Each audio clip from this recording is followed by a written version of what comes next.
ప్రతి ఇంట్లో ఉంచుకుంటే ముఖ్యంగా వయసు పైబడిన వాళ్ళకి ఇదిలా గడ్డకడుతూ ఒక ముద్దలాగా బాంలాగా తయారైపోతుంది. నడుం నొప్పి కావచ్చు, మోకాళ్ల నొప్పులు కావచ్చు, అలాగే తలనొప్పి కావచ్చు, అలాగే కీళ్ల నొప్పులు కావచ్చు, వాతవ నొప్పులు కూడా కావచ్చు. వాటిని దివ్యంగా తగ్గించుకోవడానికి పైపోత లేపనాన్ని ఏ విధంగా తయారు చేసుకోవాలి, దానికి కావలసిన సామాగ్రి కొలతలతో సహా ఇప్పుడు నేను చేసి మరీ చూపిస్తాను.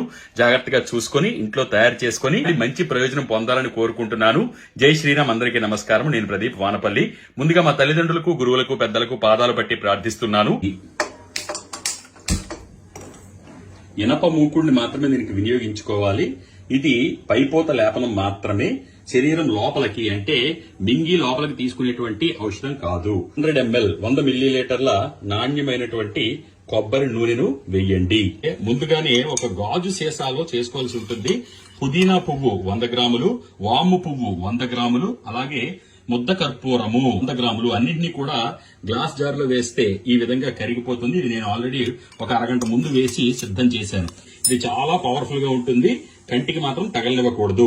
స్టవ్ సిమ్ లో పెట్టుకుని 150 గ్రాముల తేనెమైనాన్ని ఇందులో వేసుకోవాలి.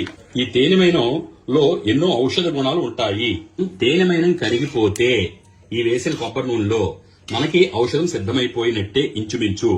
ఇలా కరిగిపోయిన తర్వాత ఇందులోని స్వచ్ఛమైన నాణ్యమైన 100 గ్రాముల ఆవు నెయ్యిని వెయ్యండి. వెంటనే స్టవ్ కూడా ఆఫ్ చేసేయండి. ముందుగా కలిపి సిద్ధం చేసుకున్నటువంటి ఈ మిశ్రమాన్ని ఇందులో కలపండి. పూర్తిగా చల్లారక ముందే పోతున్నటువంటి సీసాలో భద్రపరుచుకోవాలి. ఎందుకంటే అందులో ఉన్న ఔషధ గుణం అనేది మనకు బయటికి పోకుండా ఇది ఇంకా గోరువెచ్చగా ఉంది. దీనికోసం నేను ఏం చేశానంటే కొంచెం నీళ్లు వేసి అందులో పెడుతున్నాను. చాలా మంది అడగడం వలన వాళ్ళ కోసం ఈ మెడిసిన్ అయితే తయారు చేయడం జరుగుతుంది. పైపోత లేపనంగా ఎటువంటి నొప్పున్నా సరే పైన రాసుకుంటే ఉపశమనం కలుగుతుంది. దివ్యమైనటువంటి పెద్దలు తెలియజేసినటువంటి ఔషధం ఇది. చాలా మంది అడగడం వల్ల వాళ్ళకి పంపించడం కోసం ప్రత్యేకంగా నేను చేస్తున్నాను నాణ్యమైన వస్తువులు తీసుకొచ్చి. ఇది మీకు కావాలి అనుకుంటే కీళ్ల నొప్పులకి, మోకాళ్ల నొప్పులకి, అలాగే నడుం నొప్పికి, ముఖ్యంగా మోకాళ్ల నొప్పి లాంటి అనేక సమస్యలను ఇది తగ్గించే అవకాశం ఎక్కువగా ఉంది. కాబట్టి ఇది ప్రతి ఇంట్లో ఉంచుకుంటే ముఖ్యంగా వయసు పైబడిన వాళ్ళకి తక్షణమే వెంటనే నొప్పి రిలైఫ్ అవ్వాలంటే తప్పకుండా దీన్ని మీరు వాడుకోవచ్చు. కొద్దిసేపు అవగానే చూడండి, ఇప్పుడే పెట్టాను కదా, ఇదిలా గడ్డ కడుతూ ఒక ముద్దలాగా బాంలాగా తయారైపోతుంది. ఇది కావాలి అనుకునే వాళ్ళు మేమిచ్చిన నంబర్లకి మమ్మల్ని ఉదయం 10 గంటల నుండి సాయంత్రం 5 గంటల మధ్య సమయంలో సంప్రదించగలరు.